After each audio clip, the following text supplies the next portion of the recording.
Hey guys, so I just wanted to create a quick video that'll walk you through what to do with the Soundtrap assignment. So the first thing I want to do is explain what a recording software is for those of you who don't know.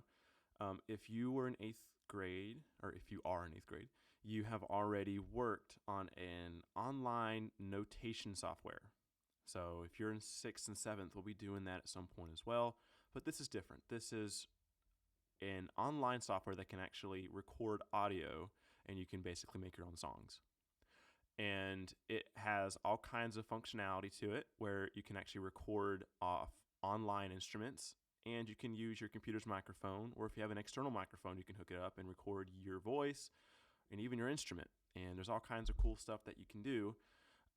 So I just want to introduce you to this and give you a quick, easy assignment to introduce you, and then we'll be working with this later on. You should have received a link to Soundtrap because it integrates with Google Classroom pretty easily.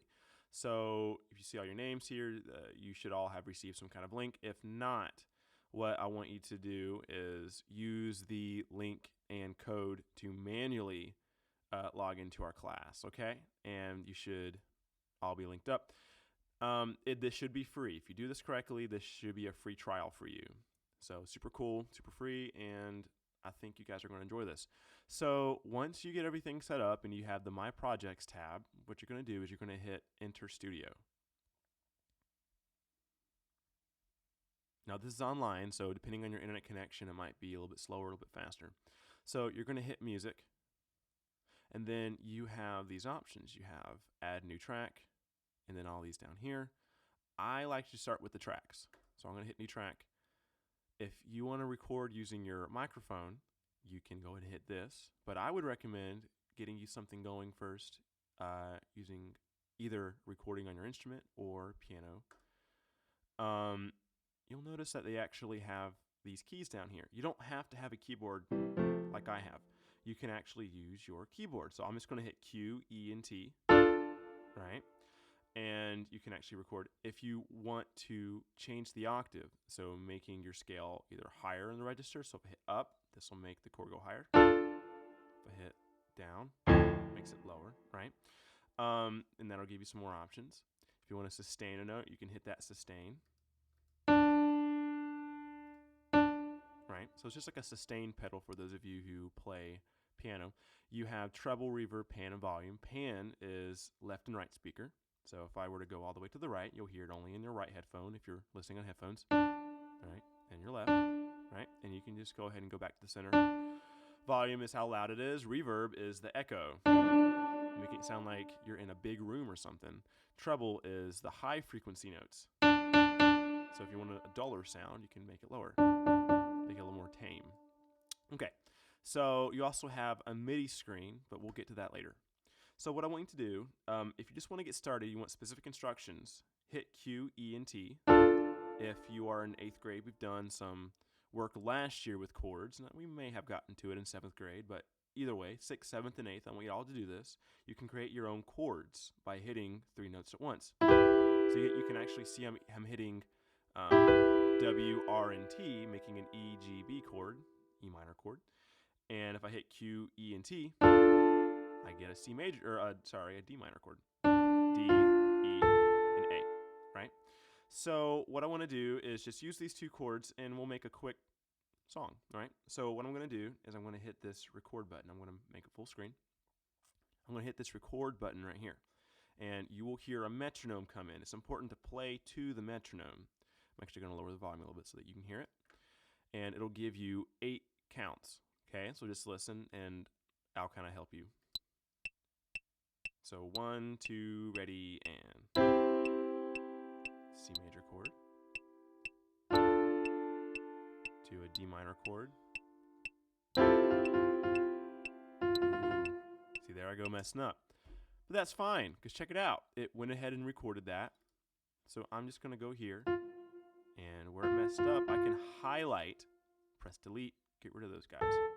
So if you just click on the event here, you can actually move and drag and fix your mistakes, just like I made. So let's just stick with this. Super easy. I'd like you to go as long as you want, but really I'd like you to not give me something this short. Try to give me something a little bit longer. Let's keep overdubbing. Oh, by the way, if you just want a quick, easy way to play, you can obviously press play down here, or you can press spacebar. And you'll hear the metronome. Right. Let's go to add track. I'm going to move the cursor back. And let's do a drum beat. So mine's going to be super lame. I'm going to hit AAD on the keyboard. It's going to be a kick, kick, and then a snare sound.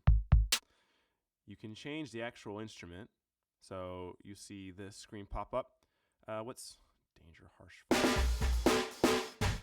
Interesting. So, hey. That's kind of lame. So we'll go back. I don't even know. Hey, got some trap sounds. So we'll go ahead and you'll notice this thing up here. So this is just going to keep cycling back and forth. You'll notice what I mean here in a second. And oh, by the way, you probably won't be hearing sounds from my computer just because of my software. So this might not be as interesting to you, but either way, you'll still be able to play with it on your own. I'm kind of hearing it in first person here. So I'm just going to record. So I'm going to hit this. Where is it? Right here.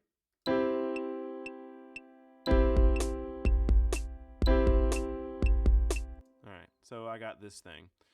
And what I can do is click that, and I'm going to go ahead and quantize. Quantize is where it takes the note and it fits it to the beat. And if you're making a beat, it's really important that your beat's in time. So hit quantize if you don't have a beat like me. And you can copy, paste, paste, and paste, and paste. And I'm sure there's an easier way of doing this. Feel free to experiment. But then you should have this. If this gets in your way, because if you press spacebar again, it's just going to go right back to there, and it's super annoying. Click away from it, and you'll notice this is the length of your song. You just start from the beginning.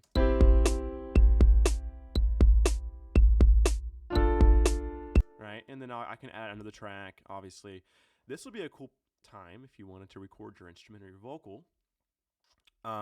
You can go to a synthesizer and play around with this as well. And you can really record to your heart's desire, and then at the end, press save. It's really important that you save, because what's going to happen is the software will actually mix your production for you. When you're done, what you're going to do is you're going to export. Now you have two options, MP3 and WAV. Just really quickly, a WAV file is a lot bigger than an MP3 file. It takes up more space, so I prefer the MP3 file. The reason why you have the option of going to a WAV file is because when you're recording in a professional setting, most artists want WAV files because that is a higher quality, and most of the time when you send it around to different collaborators, they want to work with the best quality, because every single time you export, you actually lose some of the what's the word for it? You lose a lot of the higher end energy in the sound. And it just sounds more compressed if you just use a bunch of MP3s. But for right now, we'll do MP3. And let's see here. Yep, there it goes right there. So I'm going to click and drag. Keep both. And then what I want you to do is you're going to upload that to the Google Classroom assignment and let me listen. So really, it's whatever you want. Try to use at least 4 tracks. So a piano, a beat, maybe some synth, and then, hey, if you want to record your vocal or record your instrument, that would be awesome. If you don't have an instrument, play around with the other instruments and really go crazy with this thing. I think if you really get into it, I hope to hear some larger works from you when all this stuff is done, and hopefully you've enjoyed this, okay? So I'm going to go ahead and sign off here and have fun. Don't stress out too much, and I'll be seeing you tomorrow.